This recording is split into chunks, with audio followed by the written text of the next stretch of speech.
Hi, Robin with Oxy-Dry. And it's a Sunday, and I'm getting my van ready for the week. And I've actually got a commercial job tomorrow, so I took my normal rotary out, and I'm putting my commercial one in. It's not a very big job, but I like having opportunities to put this thing to work anyway. I enjoy using it. I actually had an issue with this the other day. The handle release mechanism was sticking. I pulled it all apart and pulled the pinch mechanism apart and couldn't find anything wrong with it, and it was kind of weird. And then I realized there's actually a shaft that sticks down and goes through a little collar at the bottom, and I had gotten some moisture in there, and I guess it corroded a little bit, and it was sticking in the little it was like a guide at the bottom, plastic guide, and it was sort of sticking it up a little bit. So I was able to put some grease on there and put it back together, and now it's it would I'd actually release it, but then it would go and move around a little bit even after releasing it. But now that's it, working perfect. Okay. Anyway, this video was actually going to be more about the Hoover vacuum. And I'll just give you a quick glimpse of the van here. I'll set up. This is my normal setup. My E600. This is mostly stuff for wood floor right over here. This is my spotting kit. Obviously a bucket, clean and dirty. I got an extra clean. That's just water in there. And I've got some. A jug over there with Revive Rocket and another one of the Omega sitting there. It all fits in there, so it helps to keep things in place. And fiber pads over here and stair pads over here. And there's my leather kit. There's my set OP upholstery kitting machine, various pads, etc. I bought both Ironman in 2 ways, and then the green stripe rayons over here. My pad driver for my normal rotary right here, a couple of pad drivers for the Oric. I even got an extra one sitting over there. Organized is what I am, and I'll show you in the side door. The rotary sits right here, and by the way, I don't think I've ever shown this before. This is like a little frame out of plywood, and the rotary just sits in here, and it holds it nice and tight, snugly in there. And then I've got one of my brushes here, another brush sitting there, a pre-spray can, actually another one, both battery operated. And then this bag here, I use this when I go up to a house or a condo, and I put my pads, etc. in there, and it goes on the back of my rotary. So that's a symbol bag actually hanging there, and of course my power cord for the rotary. And that's my extending pole for the little rug roamer. And then there's my tool for the pipe for the Shark rocket. And behind the seat, I actually have 3 these jugs there. One is mixed up, ready to roll with the Nanomax. I've got the Sapphire Scientific tool now, but I almost never use it. And knee pads in case I need them, although I rarely use those. I actually carry 2. This is actually 2 more upholstery tools. One is the 3-inch, I guess that's 3-inch. Is that 3-inch? 2.5-inch PMF internal jet, and then there's the CFR clone, which I also have, which is a cool little tool. Miscellaneous stuff. A big tarp, and then that's a 9x12 tarp, which is what I normally use. And by the way, when I'm doing furniture on smooth floor, I will always use a tarp.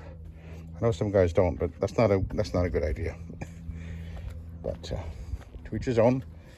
My Shark, of course, is sitting right here, and I actually have a Kirby sitting behind here. And this bag here is holding my upholstery cleaning tool, which has the normal 4-inch internal jet PMF is in here, as well as my hose, pressure line and vacuum hose, so that comes in there. I got some extra pads up here. These are actually my normal stair ones. I got extra ones over here though. Of course, there's the Oric extension, the power cord for the Oric, or an extra cord, although it's actually not really to be used with the rotary, although it'll work, but it's too light. extension cord here. I've got another extension cord. Oh, right here in front of me. There's the big one, and then another hose. I use sometimes with the upright here. And oh, and I was going to tell you about the upright. And of course, I have the Kirby hanging back there because I always carry 2 vacuums anyway. So let's talk about the Hoover Hushtone. And I think this is actually the best vacuum for this purpose. It has lots of great features.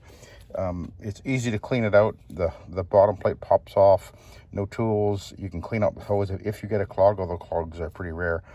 But everything comes apart very simply and easily. And that's what gives it an advantage over the Pro Team, which I know a lot of guys like. I used Pro Teams for years. I thought they were the best thing going until I got this. They have drawbacks, they clog easily, and I was finding the plastic was starting to crack and break on my Pro Teams a lot. This is my second Hoover. I have another one in the garage, which I kind of put aside when I picked this one up because it was in pristine condition for real cheap. And this is the slightly smaller one. There's a one with a kind of the wider track, which was my previous one.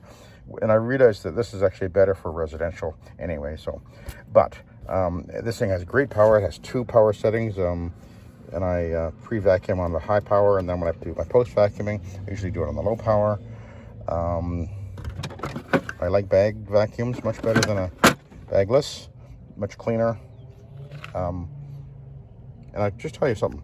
One of the reasons why I went away from using the bagged workhorses, I know a guy did vacuum repairs, and he ended up with lung problems because of breathing in dust from vacuums he was cleaning out all the time. And just that's one thing to consider, because we're vacuuming up a lot of things that are not good, especially if you're in a house and you don't even know it. Sometimes you're vacuuming up mouse turds and stuff. Very, very unhealthy. So that's why I think that a bag is actually a better thing for us as if we're going to be using a vacuum all day long. But now one of the nice things about this vacuum, as opposed to the Pro Team, the Pro Team doesn't have any adjustment on the height. It just floats along on the carpet. It's kind of like a compromise. Now this thing does have height adjustment, right? There's the bare floor and the high traffic, commercial, and then high carpet over there. But the only thing I didn't like about it was the fact that it only had, 3 or 4 presets. And sometimes it would be better if you could put it in between. And I actually did a video about a year or so ago with my other vacuum where I pulled this thing off, and there's like a graduated, I don't know what you call it, the way it works. As it turns, it's kind of graduated, so it raises and lowers the wheels. But then I realized it wouldn't hold in place in between. It would there's presets. But then what I did is I took the screw out from the bottom, comes off, this pulls out, and I don't know if you can see it, but there's an O-ring here. You put an O-ring in there, you put it all back together, and now I can set it wherever I want. It basically is an infinite adjustment from as low as it goes up to as high as it goes, and all in between, and it'll hold there. And it works perfect. So very simple, doesn't cost you hardly anything to do that. And that's the only thing that I didn't like about this vacuum. Now it's not a problem anymore. So it gives you just that greater ability to adjust and have that vacuum work exactly the way you want it on every type of carpet. Anyway, so I'll let you go, and thank you for watching. And lots of people walking dogs around here. Okay, I'll let you go. Thank you for watching, and have a good day.